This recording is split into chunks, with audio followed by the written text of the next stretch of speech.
falar nisso, né? Ó, comam. Pega um chocolate aí. Chocolate aí que você tá... Tem que deixar uma pirâmide em pé, que a gente vai falar disso também. Morrendo de lombriga, cara. Falar em pirâmide, por falar em civilizações antigas, por falar em comida, né? Em confraternização. Nós podemos começar aí o nosso bate-papo falando sobre isso, sobre essas questões iniciáticas que muitas vezes a gente vê em ordens que são espalhadas aí pelo nosso planeta, mas que elas têm uma origem que sempre bate no Egito. Toda ordem iniciática que pelo menos a gente vai estudando e remete a uma antiguidade, ela tem que esbarrar no Egito de uma forma ou de outra, né? Então, sim e não, né? Porque existem históricos, inclusive, eu estou assistindo um documentário que está na Netflix, só que minha cabeça já não é mais como antigamente, viu, Marcão? Se a Fabiana estiver assistindo aí, Fabiana, manda para nós aqui, ó. O Humberto tá aí, ele pode nos ajudar também sobre a série que a gente está assistindo. E descobriram uma pirâmide, Marcão, num país que retrata muito antes da própria pirâmide do Egito. Então, aí você começa a entender que é um mistério, né? É que hoje, quando a gente fala de pirâmide, a gente tem o fluxo da informação sempre no Egito, né? Mas nós temos as pirâmides também que retratam a aproximação dos deuses.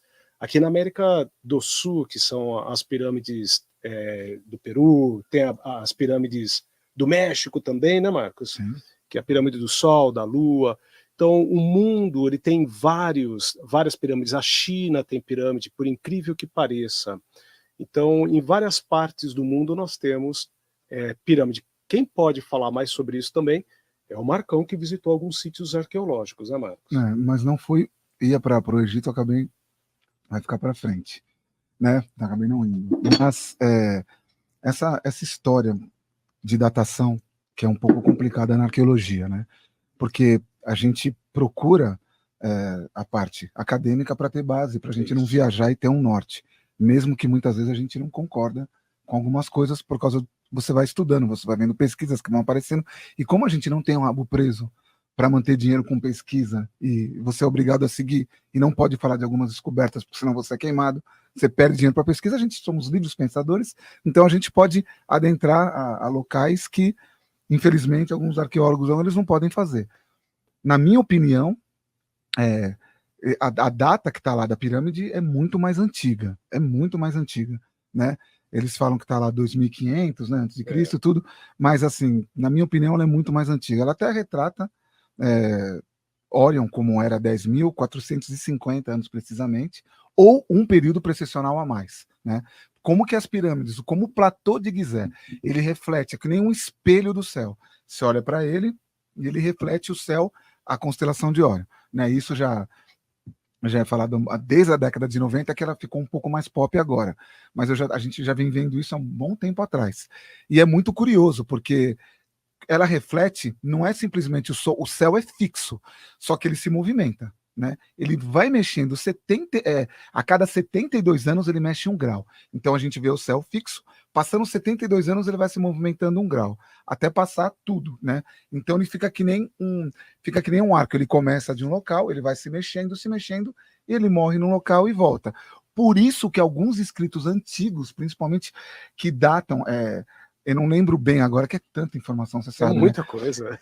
Ele estava dizendo, um dos, eu não lembro se ele eu não lembro qual a nacionalidade dele, ele relata de um pergaminho que ele vê que o céu, ele estava oposto. Eu não lembro bem. O céu ele estava oposto, quer dizer, se a gente está falando de o céu nascendo oposto, a gente está falando pelo menos 26 mil anos, que o período de precessão dos equinócios, ele é de 25.920 anos, 26 mil anos, né? A 72 vezes 360 vai chegar nessa data. Então, você vai vendo o nascimento do céu.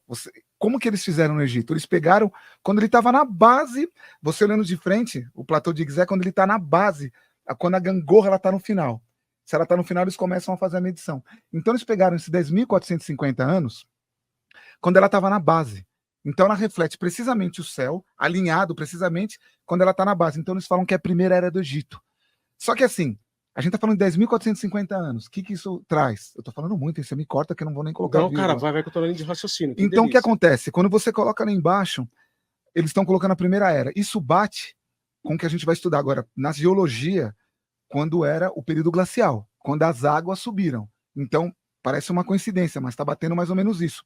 10.450 a.C., eu coloco os 2.000 que a gente está, dá uns 12 mil anos, que é, inclusive, o que está sendo muito falado nesse documentário da Netflix, pelo Graham Hancock, que ele fala um termo, que eu não lembro o nome, o meu amigo Fábio, da Incrível História, que é egiptólogo. Um abraço para você, Flávio. A gente tem que trazer ele aqui também, um cara muito, muito bacana. Olha, vamos trazer.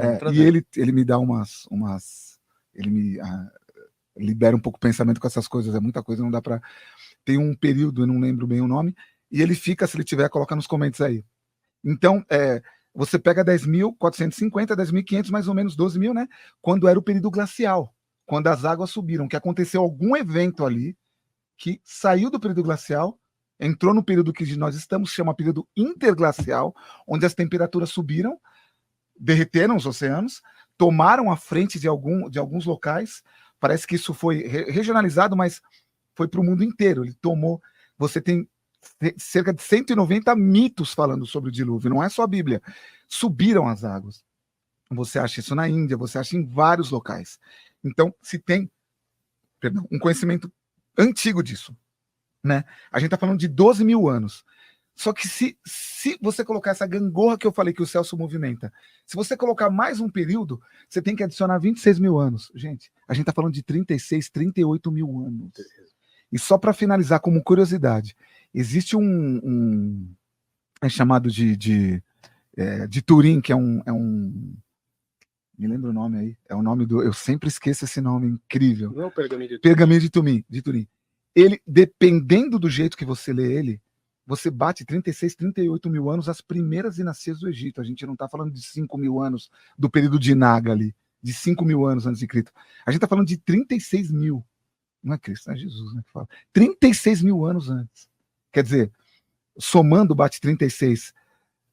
Vocês têm noção disso? Vocês têm noção disso? Isso é a matemática. A gente fala que há 10 mil anos, eles dizem, a ciência diz que a gente estava nômade, a gente estava começando a... Né, por isso que eu não falo, impossível. Por que bloqueia essa parte de arqueologia? Que é impossível ter um conhecimento para fazer uma pirâmide. Eu digo, para mim, ela é muito mais antiga, ela está lá antes do período glacial, ela já estava até enterrada no gelo, na minha opinião, tá? Então, assim, como pode... E outra, você vê agora sítios arqueológicos que eles estão... Tem 27 mil anos. Os caras estão vendo que você vai colocando um para baixo do outro, quer dizer, isso remonta todo o conhecimento que a gente tem da parte arqueológica. Isso é um problema. É um problema, porque você vai estudar hominídeo, você vai estudar a civilização antiga, os caras estão falando de agora para cá, não. Na Índia, os escritos que eles falam que os primeiros escritos de língua, 2.500 anos, que era falado, cara, isso pode ser lá atrás. Lá atrás. Isso é uma coisa que a gente pode entrar depois, que são os caras que vieram trazer esse conhecimento. Manu na Índia, Viracocha, Quetzalcoatl na Mesoamérica, Viracocha na Bolívia, né? Manu, que é uma figura interessante da Índia, que inclusive eu trouxe uma foto. Isso é muito interessante, eu já falei muito. Não, mas é a linha de raciocínio. Quando o Marcos ele fala esse histórico, isso é exatas, é matemática, né? Então é a medição do tempo. Então até que tem alguma parte, algum lugar aí que está escrito assim, que quando eles chegaram, a pirâmide já estavam lá. Então eles quem? Né? As pessoas que começaram a morar naquele lugarejo, entendeu? Egito. Depois, no Egito. E aí depois começaram a reformar, porque ela já existia. Então quando você começa a pegar esses históricos, é um achado muito preciso da matemática e foge muitas vezes da imaginação humana, da gente conseguir entender tudo isso daí, né? Falando em fugir de entendimento, a Fabiana parece que escreveu Revelações Pré-Históricas, que tem um documentário na Netflix que retrata muito bem. Acharam um monte, não sei se é na Tunísia ou na Turquia, que é o resto de um templo, e retrata antes do homem pré-histórico. E agora? Como é que fica? Esse documentário. É esse que eu falei dos 27 mil anos. Eles estão chegando. Eles chegaram Eles chegaram a 8, 10 mil e já começou a ter problema. começou a ter problema com o pessoal que estuda. Isso. Porque você está colocando numa data que você tem que ser obrigado a reescrever. Então começa a ficar complicado. A última os caras chegaram a 27 mil. Então. É muito E aí, como é que fica? Mudou toda a história. Se você está aqui, eu te convido a assistir o vídeo mais recente do canal Casa Filhos do Todo, que está aqui na descrição. Inscreva-se também por lá. Lembre-se de deixar o seu like aqui nesse vídeo, de se inscrever nesse canal, e se você gostou desse corte, o episódio completo está aqui na descrição.